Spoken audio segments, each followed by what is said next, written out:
Silent quitting. Mao ni siya ang pagpalayo nga hinay-hinay. Nitalikod ka nga wa ni lingi-lingi. Kana bitawng kamo pa, pero hinay-hinay nimong giwala imong pagbati sa iya. Kanang kamo pa, pero kinahanglan nimong mubangon nga murag wala namang duha. Kanang gianad nimo nga murag wala na siya. Ug gipugos nimo imong kaugalingon nga di na kami ngawon sa iya. Di na ka mamugos nga mo reply siya. Gibuhat ni nimo dili tungod kay nasumhan na ka. Dili pud tungod kay nakakita na kaglain.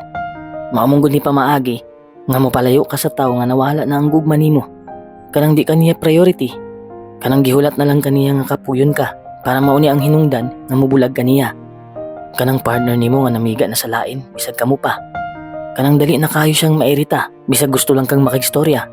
Ang taas nga message pareho sa una, na shortcut na. Kanang di na kanya hanggaton nga magkita mo. Di na siya magselos ug mabalaka. Ang silent quitting mas labaw pa sa actual breakup kay hinay-hinay pud nga nidugsak ang kasakit sa imong dughan. Di man unta nimo gustong mubuhi. Kinaglaom pa ka nga mag-work pa.